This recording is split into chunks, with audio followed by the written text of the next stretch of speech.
ونستعينه ونستغفره ونؤمن به ونتوكل عليه ونعوذ بالله من شرور أنفسنا ومن سيئات أعمالنا من يهده الله فلا مضل له ومن يضلله فلا هادي له ونشهد أن لا إله إلا الله وحده لا شريك له ونشهد أن سيدنا وحبيبنا وشفيعنا وسندنا ورحمتنا ومولانا محمدا عبده ورسوله أما بعد فقد قال رسول الله صلى الله عليه وسلم إن الله ينزل ليلة النصف من شعبان ويغفر لأكثر من عدد شعر غنم لبني كلب أو كما قال. دا میاشت کم روانه دا دیتا دا شعبان میاشوی دا شو قدر او دا دی میاشت دا نوم من پختانه وطا دا شو قدر میاشوایو عربی کی وطا شعبان وی من وطا دا شو قدر میاشوالی وایو لکه په دې میاشت کې یو شپه ده او هغه شپې ته د شب قدر شپه وایي شب قدر او څوک ورته د اردو والا شب برات وایي او لیلة القدر هم ورته وایي یو لیلة القدر هغه ده چې هغه په رمضان کې ده او یو لیلة القدر شب قدر اغا پدے میاش کی دا شب قدر و تولی وی شب پا فارسی کے شپیتا وی شب قدر قدر عظمت تا وی اولویتا وی شب قدر دا عظمت دا شرافت او دا برکت شپا دا او لیلۃ القدر هم په دقه معنا ورته وایي چې لیله شپې ته وایي او د قدر معنا مې درته وکړه چې د عظمت او د برکت او د شرافت شپه او زمونږ د بعضې دوستان ورته شب برات وایي براءت هغه پښتو کې ورته بری کېدل یو سړی بری کی یو سړی خلاص کی وی پدې شپه باندې الله ډېر مخلوق د دوزخ د اور نه خلاصوي او شب قدر یو بله معنی علما کوي وی الله پاک سره چې کوم تقدیر پروت دی د الله کوم علم دی د دې مخلوقاتو متعلق د یو کال د انسانانو متعلق چې کوم تقدیرات دي نو الله د دنیا فرشتو ته حکم وکړي چې دا لیکل شروع کړي نو په دې شپه باندې هغوی تقدیر حولی ورته وایي د انسان د راتلونکي کال چې دی څه کوي ډوډۍ خوري اوبه څښي ګرځي جمدی به مړ به دا ټول لیکل شروع کړي او په رمضان کې چې کوم لیلۃ القدر دی نو په هغه شپه باندې د دنیا فرشتو ته حواله کړي بر اسمان کې فرشتې دا لیکل د دې شپې نه شروع کوي لیکي او د دنیا چې کومې فرشتې دي لیلۃ القدر چې کومه شپه ده نو په هغه شپه باندې بیا د دنیا فرشتو ته حواله کړي زما وروڼو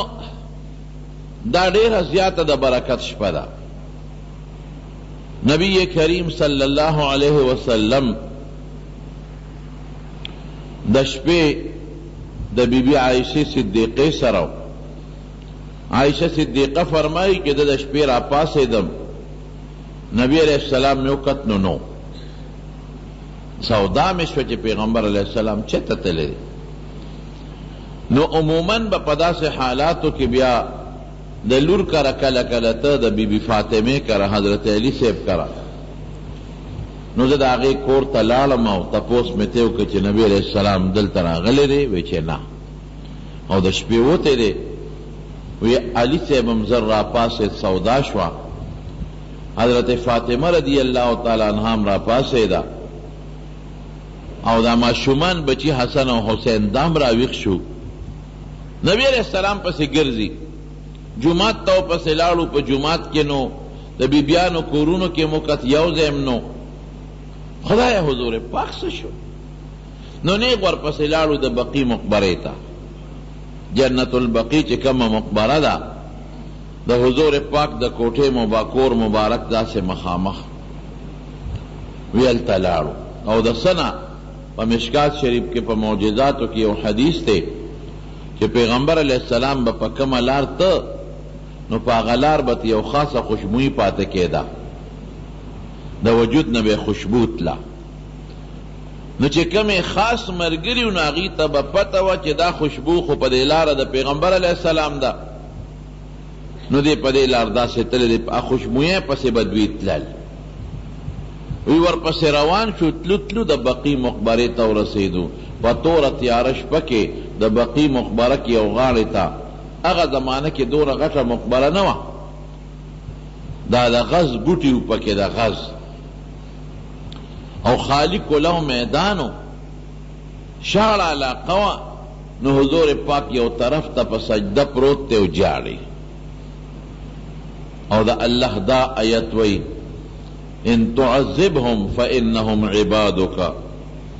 وان تغفر لهم فإنك انت العزیز الحکیم خدایا کته دې خپل بندگانو العذاب ورکه نو ستا بندگان دي نو څوک د تسویت سوي نشي ویل تو خپويږي الله ان تعذبهم کا عذاب دی لورکه فإنهم عبادك نو ستا بندگان دي څوک تاسو شي کوله یو سړی مرې دې او دې سپېړه ورکه کو څوک ته وي چې ولې ورکه وي زما غلام دې ستا په دې کې سړي مثلا دا یو سړی زوی دی اوس دی ولا غزار ورکی و یلکه ولې وې ورو زما زوی دی ستاده سره سکار دی ادب وتخم عقل وتخم غلطی کړي نو دا بندگان ټول الله ستادي نو عذاب ور ورکه نو څوک درنه تپوس کولی شي نه د باندې څوک اعتراض کولی شي لیکن الله ان تغفر لهم کته بخې نو انک انت العزیز الحکیم الله ډیر زور اوره څوک دنه دا تپوس نشي کولی چې دا ګناهګار دی ولې وبخو دا تپوس نشي کول جج که یو ګناهګار سړی پریدي نو بره جج ته تپوس کوي چې دا دی ولې پرېښود خلق بم په ملامت وي چې دا دی ولې پرېښود دا خو قاتل او دا خو ډاکو دا خو بدعمل ولې دی پرېښود لیکن اللہ کته د خپل بندگانو ته مغفرت کې د ګناهونو بخښي الله ډیر زور اور ذات څوک دنه تپوس نشي کوله او د حکمت خاوند څوک اعتراض هم نشي کوله چې دا ګناهګار دی ولې وبخو دا الله په هر کار کې حکمت ته بس الله پويږي موږ نه پويږو اگر چیز قرآن کے اللہ وی عصا ان تکرہو شیئا وهو خیر لکم تا تب یو شیخ نخکاری تب بد گرنے چی دا خشی ندے اب تعالی خیری اللہ تپتا دا چی دے کے خیر دے عصا ان تحبو شیئا وهو شر لکم او تاسو به یو شی سره مینی محبت بکوے دا شیخ خشی دے تب ظاہر تا گورے لیکن اب استا دا پارا شری او اللہ تا خود عاقبت معلوم دے انجام مونگ تا دا شی دا انجام پتا نہ لگی مونگ ظاہر کی اوشی تا گورو دادا سے دے دادا سے دا خد دا خراب دے او اللہ ظاہرم وینی باطنم اینی مخکم اینی رستم اینی پا ارسیز باندے نظر دے نو یہ اللہ کا تے بخے نو یو خزورورے سوک دانا تپوستشی کولے ستا دا پاسا بل بادشاہ نشتا ستا دا پاسا بل قاضی جج نشتا چی اغدن تپوسو کی چی دا گناہگار دے ولی و بخوا او دا حکمت خاون دے سوک دا باندے اعتراض نشی کولے چی اللہ دا گناہگار دے ولی و بخوا بس اللہ پا خیر و شر او پا عاقبت او پا مخی رستو پا عرص خبردار دے دینا معلوم شو چی پیغمبر علیہ السلام پا سجدہ کی دا امت تا پارا دعا گختا